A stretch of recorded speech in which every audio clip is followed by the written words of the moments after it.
বন্ধুরা একদম কম মশলাতে তেল ছাড়া দুর্দান্ত স্বাদের এই আচারটা চটজলদি বানিয়ে নিতে পারবে একদম 5 মিনিট হাতে সময় থাকলে। তাহলে বন্ধুরা চলো রেসিপিটা বানাতে শুরু করে দিই। নমস্কার বন্ধুরা, সবাই সুস্থ আছো, ভালো আছো। আর এই দেখো এক থালা আম নিয়ে নিয়েছি বন্ধুরা। এই এক থালা আম দিয়ে তৈরি করব দুর্দান্ত স্বাদের আচার। আর এই আচারটা যদি কোনোদিন না খেয়ে থাকো অবশ্যই রেসিপিটা দেখতে থাকো, দুর্দান্ত হতে চলেছে। তাহলে বন্ধুরা আমগুলো এবার কিন্তু কেটে নেব। তাহলে আমগুলোকে কেটে নেব বন্ধুরা। আর একদম গাছের টাটকা কচি আম, এই ধরনের আম নিলে কিন্তু আচারটা খুব সুন্দর হবে।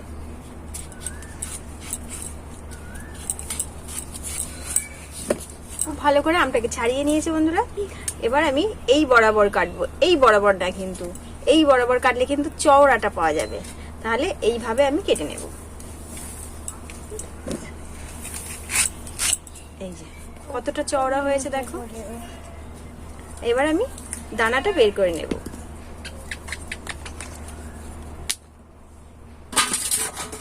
আর এবার কি করব, এই আমটাকে এবার এই যে এইভাবে করে কেটে নেব।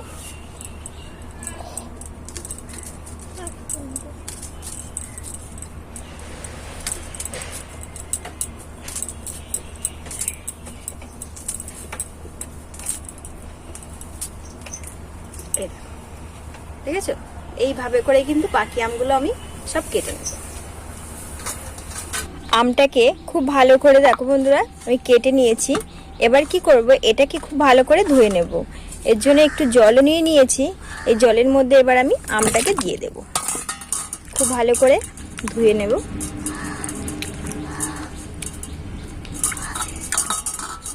এবার জল থেকে এইভাবে করে ঝরিয়ে নেব জলটা। সমস্ত আমটাই কিন্তু ধোয়া হয়ে গেছে। এটাকে এবার আমি রেখে দেবো। একটা মশলা তৈরি করে নেব। এর জন্য নিয়েছি এখানে হাফ চামচ মৌরি নিয়েছি, হাফ চামচ জিরে নিয়েছি, আর নিয়েছি ধনে আর একটা লঙ্কা। একদম কম মশলাতে আচারটা হবে। এবার আমি মশলাটাকে ভেজে নেব। মশলাটা একদম ভাজা হয়ে গেছে। এবার আমি মশলাটাকে নামিয়ে নেব।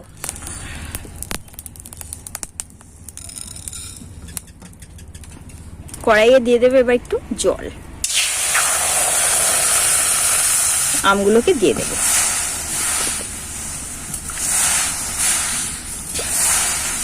আমগুলোকে আমি 4 ভাগের 1 ভাগ সিদ্ধ করব। একটু ঢেকে দেব। আমটা একদম সিদ্ধ হয়ে গেছে, একদম না মানে একটু শক্ত শক্ত আছে। এই শক্ত শক্তই কিন্তু রাখতে হবে। এবার আমি এটাতে জল থেকে তুলে নেব।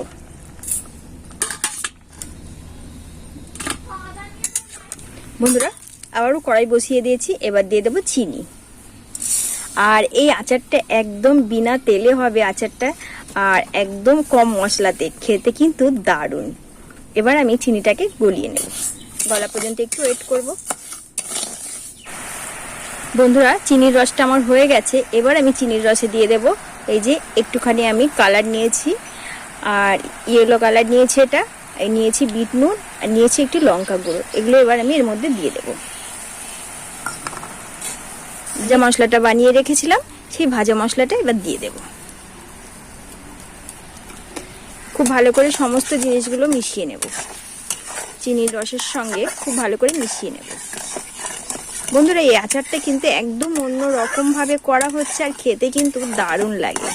একবার এইভাবে বাড়িতে একবার বানিয়ে দেখবে বন্ধুরা, ভীষণ ভালো লাগে। আর এটা কিন্তু সারা বছর সংরক্ষণ করে তোমরা রেখে দিতে পারো। এটা কিন্তু একদম রেডি হয়ে গেছে। এই সিদ্ধ করা আমটা এবার আমি এই যে একে একে এরকম করে দিয়ে দেব।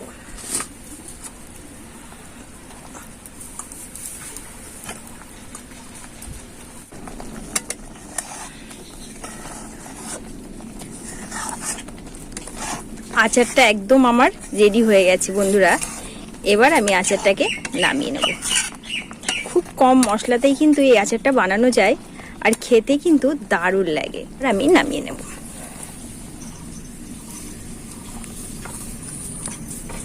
এবার আমি এটাকে প্লেটে তুলে নেব। একদম আমার রেডি হয়ে গেছে আচারটা। দেখো বন্ধুরা কত সুন্দর এর রসটা হয়েছে। কি দারুণ লাগছে।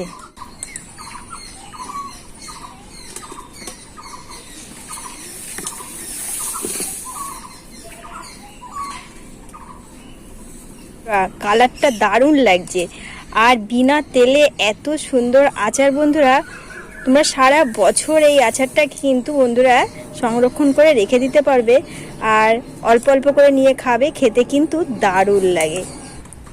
বন্ধুরা আচারটা একদম রেডি হয়ে গেছে, আর এই দেখো কত সুন্দর, এই দেখো দেখেছো পাটে পাটে, এই দেখো কতটা নরম হয়ে গেছে, আর এইভাবে কিন্তু খেতে পারবে, কত সুন্দর।